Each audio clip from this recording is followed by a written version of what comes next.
When I say this, that means production was supposed to be optimally used. When we talk about 1991, that is called liberalization, privatization and globalization. He has identified 6 schools of theory and it is all his thoughts. Men may go, men may come.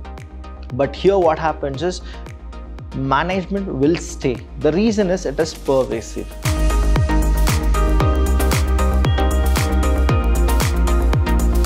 Hello everybody, a warm welcome to one and all. I'm Abhilash Chandra from the Department of Commerce and Management in Vidyashram First Grade College, the Temple of Excellence.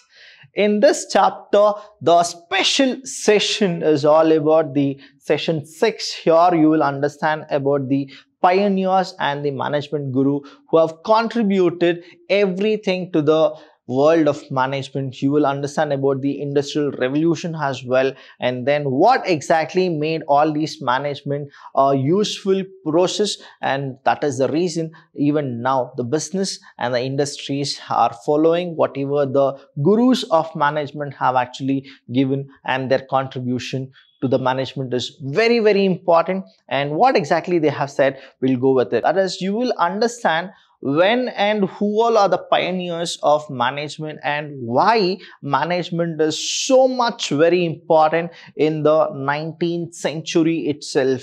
Now, right now we are in the 21st century, but let me tell you, when the industrial revolution was started, there was a question, what exactly the industrial revolution is all about? Let me just tell you, industrial revolution means it is just a replacement. Now, what is it? A replacement. So, a replacement of what exactly it is? It is like man was replaced with machine. When I say this, that means production was supposed to be optimally used. That is, you need to produce optimally. And the resources, the raw material, whatever were there, they were supposed to be used optimally. So, optimum development, optimum production and optimum usage of all the raw material and the products was supposed to be done in the industrial revolution, and they did it. The reason behind it is all about the management. Here, the pioneers of the management, when I say that, their principles, their theories, their scientific management and the general management really helped the entire world for the coming of industrial revolution. Though industrial revolution in the history, we always go with the France, they started it, the UK, they actually took it, the Germany also went for it. But the reality is, whenever you go with any industrial revolution of any country, right, there is somebody who has taken from somebody else. That is, there is a slow adaptation of the theories and the principles of these pioneers. Now, we have the great personalities like Henry Fayol. Now, Henry Fayol is the father of general management, as well as when you understand his principles, you will get to know that the 19th and the 20th century principles are even now practiced in the 21st century. That means they have some kind of methodology where the management has been used by so many people, and still there are many people who are using it. We have a person called Frederick Winslow Taylor. Now, Frederick Winslow Taylor is the father of scientific management. He and his associates have given the techniques of work study, time study, fatigue studies. Now, all these studies will enhance the new management principles and they will update whatever the scientific management was. And now the industrial revolution, whichever had adapted scientific management, even they got to know that these are the principles which we need to use in our industry so that the optimum production will actually happen. The same way, we have people like Kuntz and O'Donnell. Now, Kuntz and O'Donnell are the new name for you people, but I'll tell you students, management is all about learning what the pioneers have actually taught us. Now, what is that you should do is, you need to research about the pioneers of management as well as the management gurus. Only then you will understand better what exactly management is. Management is not just an art of getting things done through others. See, understand here, getting things done from others, that too efficiently, effectively, is a very big task. Nowadays, you will get people who will work. but you need to actually get the most efficient work done from them. That is what the art is. And here there are a set of principles, there are a set of schools which have actually introduced what are the types of management we can learn. In this session, we're going to learn about the schools, that is what exactly we have gone with. Okay, so the schools of management thoughts we will learn in this chapter, in this session. The first thing is the development of thought on management date back to the days when people first attempted to accomplish goals. What is it? When they wanted to actually get the things done by working together in groups. You need to understand that whenever humans are working together, what will happen is clashes will happen, ego will be there, their anger will be there, love is there, emotion is there, so many other kind of things are there. But you need to aim to accomplish a goal. When you aim for accomplishing a goal, what happens is you need to have a proper coordination, a proper functions of management, that is planning, organizing, staffing, directing, controlling, communication, coordination, everything you really needed. So that is why we need to know that what exactly the different schools of thoughts have told about management. Next is with the work of Frederick and Taylor, that is Frederick Winslow Taylor and Henry Fayol, there was serious thinking of theorizing about managing many years before. That means before that also, like Henry Fayol, F.W. Taylor, people used to manage it. But what has been the difference after Henry Fayol and F.W. Taylor have given their thoughts about management? So in early 19th century, when I say 19th century, please understand, there are these three era where you people need to know as a management, as a commerce student, as a BBA students or the BCom students, you should know about it. Whenever we go with the 19th century, it's all about the Industrial Revolution. When we talk about 1991, that is called liberalization, privatization and globalization. Here also management is needed. Whenever you go with LPG, liberalization, privatization and globalization, only because of the era of management has been updated, we are also updating so many other policies. That is how it works. In the early 19th century, industrialization and the factory system, you need to understand the factory system, saw the advent of assembly line operation and costing system. Whenever we go with it, the costing system was so much. Management principles in business were adapted in the later half of 19th century. That means the system of management principles, right? Before that, there was only what? Industrial Revolution. That means replacement of human being with machine. That means you need to produce more. Machines can produce more with a similar character. But when it comes to the human made, what happens is each and every product will have slight differences. So they wanted to have a unique product. That's why men were replaced with machines. And after that, half of the 19th century, what happened is now the management was brought by the management principles, and then they started to work. So let's check Kuhn's theory. Kuhn is also a person who was very brilliant with his management skills and the way he has given theories. Now he has identified 6 schools of theory and it is all his thoughts. So what he has observed, he is just giving you the things. The first one is the management process school. Management process school. One by one we'll go with what are the schools, what exactly it actually tells you, what will be the change in the future. Everything we'll discuss in this session. Next is the empirical schools. See, all these schools here, there are some qualities, differences, similarities, right?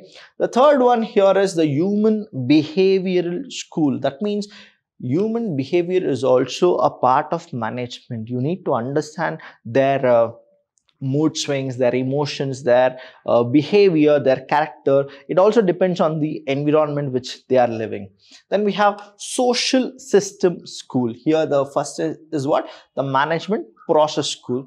Now we have the same kind of a thing, that the social system school. Then we have something called the decision theory school. Now this decision theory school, the word itself says, it gives you an example of how will you decide by choosing the alternative course of action. There are so many alternative course of action. In that, how to actually decide which is the best source of action, and then you are supposed to go. That is what the decision theory school is all about. Then you have mathematical school, but literally just by saying that, mathematical school is not exactly a school, it is a tool. It is not a school, it is a tool. Now all these are the Kuhn's theory. Whenever you get a question like what are the contribution of Henry Fayol, what is that you do is you write the 14 principles of Henry Fayol. The same way, what are the contribution of Frederick Winslow Taylor, F.W. Taylor? If you get a question, you will start answering the scientific management of F.W. Taylor.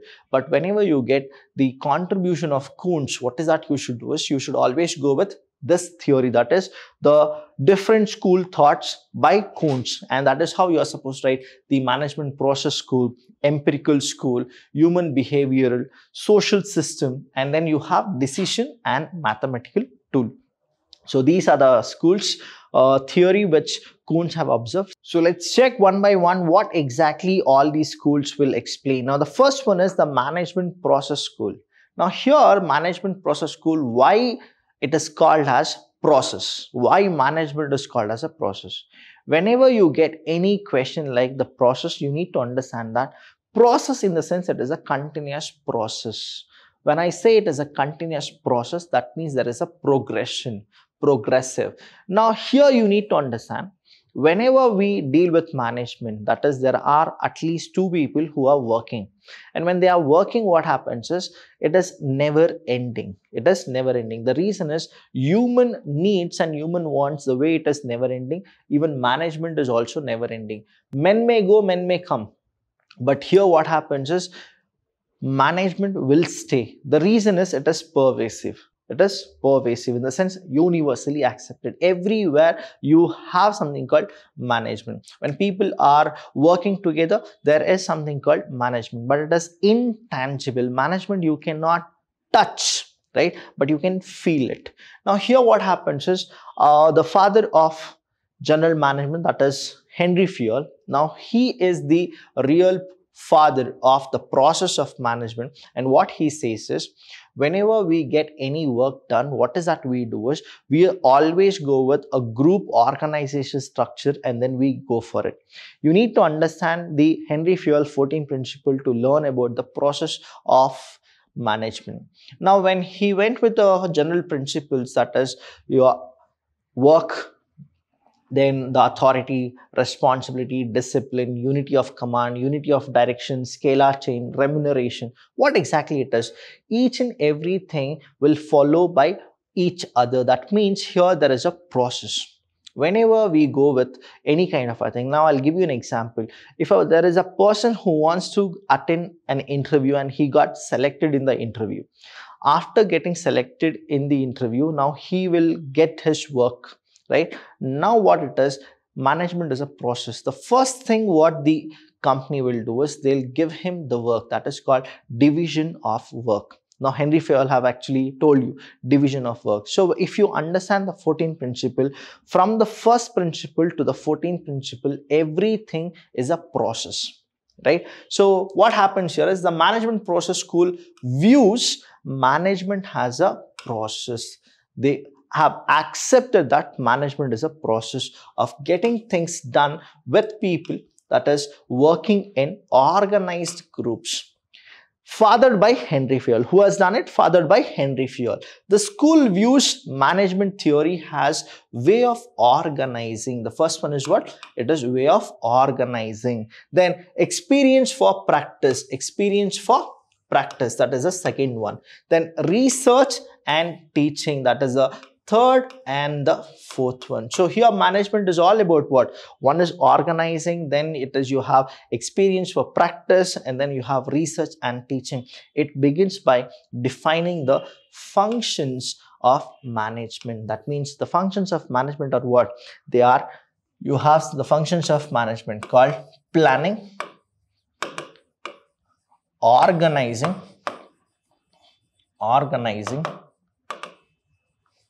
Then you have staffing. Then you have here directing, and the last one is controlling. So these are the functions of management, and that is hence it is called as a process. So again, step by step, that is what the things are. Now let's check the other school, that is the empirical school. Now empirical school, here what happens is, according to this school, management is considered as a study of managers in practice. That means here what happens is, you need to understand whether you take MBA, MFM or whatever, the Master of Financial Management, Master of Business Administration. Here what exactly happens is, the managers need to know what exactly the management is, right? So according to this school, management is considered as the study of managers. Who should actually study that? The managers need to study that, because who are the one? Now you need to understand the levels of management here first. When we go with levels of management, we have three stages, that is the three levels we have. One is the top level. You have what?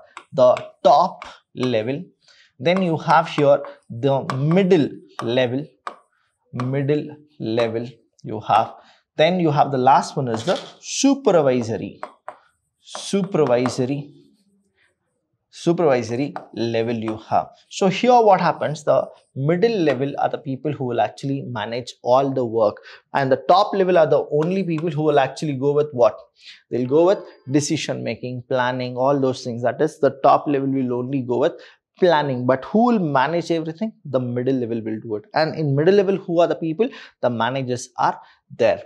So you need to understand, it is a study of success and failure in the application of management techniques by managers in their practices. So empirical school will teach them the practicality of how to implement the thoughts of management. Sometimes you will actually end up with a failure, sometimes you will end up with a success. So you need to understand and learn from the failure, and you are always supposed to update how you can actually get more success.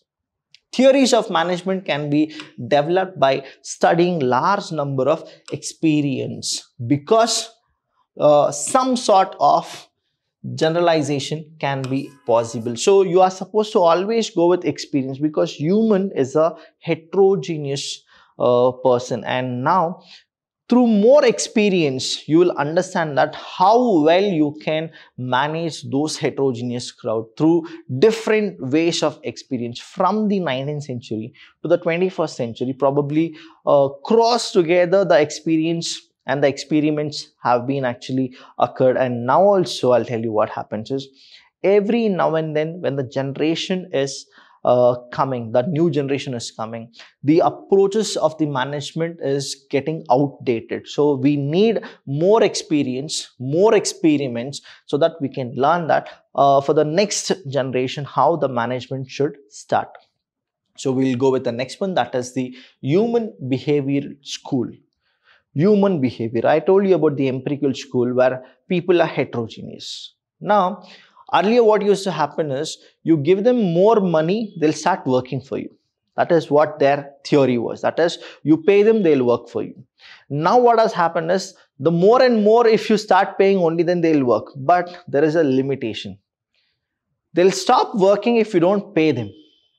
Then what happens here is, there is a strike or a lockout. There are only two options. Strike is done by the employees, lockout is done by the employer. Okay, try to understand this. How this behavioral school, that is a human behavioral school, have helped the management to manage those people and still work for the success of the organization.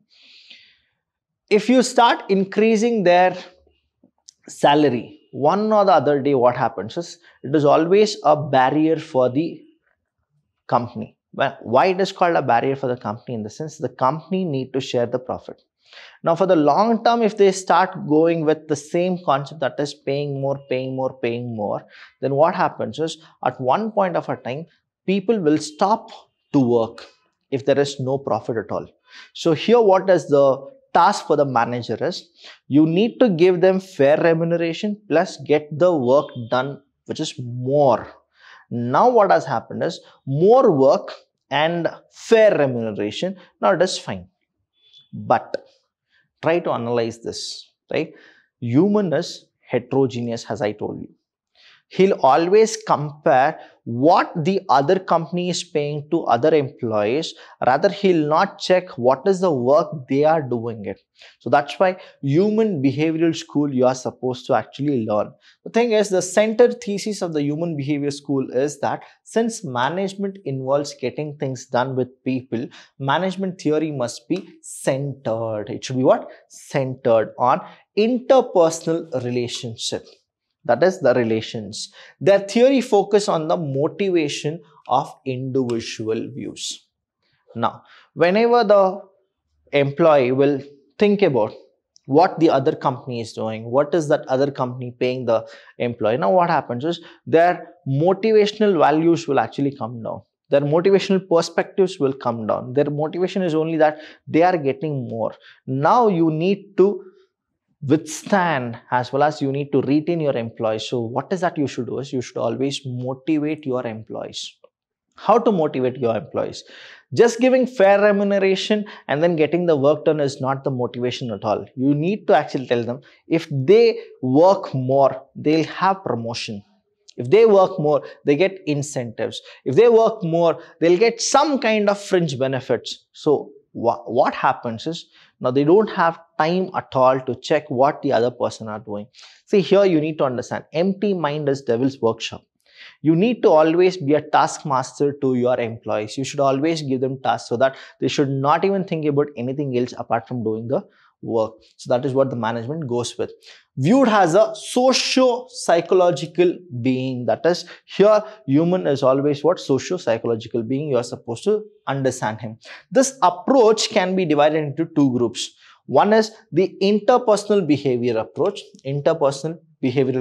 and group behavioral approach. You need to understand them individually as well as the people who are within the group. Emphasis is put on increasing productivity through motivation and good human relationship. You should always have a very good backup team as well as you need to motivate them and you need to get the work done from them properly. Next, we have a social system school. Now, social system school, what exactly this social system school is? Whenever we go with social, we always think about society at large, isn't it? Now, here, according to this approach, the organization is essentially a cultural system composed of people who work in cooperation. As such, for achieving organization goal, a cooperative system of management can be developed only by understanding the behavior of people in group. Now try to understand this. Whenever we work in a company, what happens is probably, let's divide it in India itself, right? You have people who are working in MNC, multinational companies, like there are people from Karnataka, from Tamil Nadu, from Kerala, from Punjab, from Manipur, from so many other different places. There are, again, if you divide those groups, you have vegetarians who have, and you have non-vegetarians. Now, the same way, if you again divide it, you have caste, then you have subcaste. You have gender, that is a male or a female or the other transgenders. Now, try to understand. You have divided all these departments, then understand their culture. Only when you understand somebody's culture, from where they have come, what is their background, what exactly it is, you can understand and then you can work with them. There will be people who are heterogeneous. Actually, let me tell you, all the people are heterogeneous. There are people who are introvert. There are people who are extrovert. Now, you need to understand their nature and then play with them. Now, what happens is when you start playing with them, in the sense the emotional or motivational, the minute I tell you play with them, that doesn't mean you are play with their heart or feelings. When you are going with giving the task, whether these people can do it. Now, you are the task maker and you are the task master. Now you are supposed to understand their culture, their behavior, their appetite, all those things, and then you are supposed to go for it. That is the big thing what the management does. Now, if you have seen the shifts of management, that is morning shift, some people will be adjusted, night shift is there, you have 4 shifts in a day itself. Now you will understand that there are few restricted shifts where you cannot place a women in that particular shift. The reason being, you need to know the socio-cultural as well as the cultural system. So here you need to understand the social system school identifies the nature of cultural relationship of various social groups and how they are related and integrated. Now, you have seen this RH, regional holidays. Now, there are some socio-cultural groups where you need to actually allow them what they are doing it. Now, example, you have people who are, say, Hindus. Now, they want to worship some particular festival, so you are supposed to give them holidays. You have certain community of Muslims, certain community of Christians, certain community of Buddhists, so many kind of other things. Now, I'm not just giving you about the religion, I'm also want to tell you that how management will affect all these things if you will not notice it. Right, the employee always want the employer as well as the manager to manage all these things, and then getting work done is very, very complicated. So let's check the next one, that is the decision theory school. Now, in this decision theory school, you will understand that taking a decision, how difficult it is. You have 4 options. In that 4 options, the best course of action you are supposed to take it. Now, it is very, very difficult. On what basis it is difficult? Because all the 4 options were profitable. Only one of them is more profitable right now. But which is the decision which if you take, it is for a long term. Also, it's always a dilemma whether I need to go for a long term success or a short term success or a medium term success, because business is uncertain. You cannot predict what will happen in the next year. So whenever you go with 4 of the options and in that one you are supposed to take, it's always like opportunity loss. That is, all the 3 whichever were really good also, you are losing it only because of one decision. So taking decision is very, very difficult. In the management, if you once take a decision, now you can't change it. That is what it is. The management is being very rigid. The decision theory school of management concerns on the rational approach. Here you need to always have a rational approach to decisions where alternative ideas or courses of actions are analyzed. You will analyze them and then take a decision. The decision is a central force. So you need to actually focus on one kind of a decision. The major emphasis of this approach is that decision making is the job of every manager. So who will actually go for it? It's the manager, and he is the person who will decide what to be done. The manager is a decision maker and the organization is a decision making unit. Please understand, who is a decision maker? The manager is the decision maker. What exactly we call the organization has? We call the organization has decision making unit.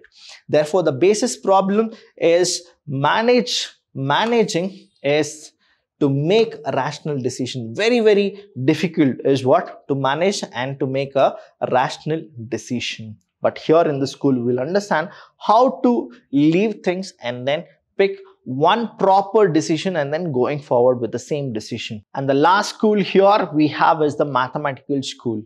Now, one of the book of Kuntz has suggested and he has given an example of mathematical school where he says mathematical school is not a school, it is a tool. Now, here you need to understand the approaches of mathematical school. Here they say that the manager should not just think about the social, human, all these aspects and the empirical kind of school. He should also go with the operational research. And then he is supposed to understand the behavior as well as he need to know that what exactly happens to the managers as well as the employees if the mathematical school of approach is not maintained properly.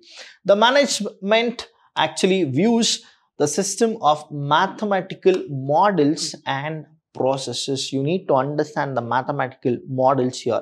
This includes operations researchers. You should always go with the research and management scientists. Now, what exactly the management scientist does?